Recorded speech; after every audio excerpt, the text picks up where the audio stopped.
আজ 1 ডিসেম্বর দিনে বাছাই করা কারেন্ট অ্যাফেয়ার্স এক জায়গায়। প্রথম প্রশ্ন, 10তম ইন্ডিয়া ইন্টারন্যাশনাল সায়েন্স ফেস্টিভ্যাল 2024 এবছর হোস্ট করবে কে? আইআইটি গুয়াহাটি, যেটা আসামে অবস্থিত। 2 নম্বর, রেল যাত্রীদের নিরাপত্তা বৃদ্ধির জন্য ভারতীয় রেল কোন অ্যাপ চালু করলো? সনরক্ষা অ্যাপ। ভারতের যে কোনো রেলের পরীক্ষার জন্য এই প্রশ্নটা গুরুত্বপূর্ণ। 3 নম্বর প্রশ্ন, ভারত এবং সিঙ্গাপুরের মধ্যে কোন যৌথ মহড়া হলো? সেটা হচ্ছে অগ্নি ওয়ারিয়ার্স। প্রশ্নটা এভাবে আসতে পারে, অগ্নি ওয়ারিয়ার্স ভারত এবং কোন দেশের মধ্যে হলো? সেটা হচ্ছে সিঙ্গাপুরের মধ্যে, এবং এটি হলো মহারাষ্ট্রে।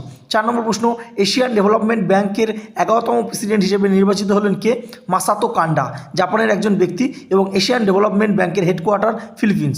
5 নম্বর, গোয়ায় অনুষ্ঠিত হলো 55তম ইন্টারন্যাশনাল ফিল্ম ফেস্টিভ্যাল ইন্ডিয়া, এবং এটায় আইসিএফটি ইউনেস্কো গান্ধী মেডেল জিতলো কোন সিনেমা?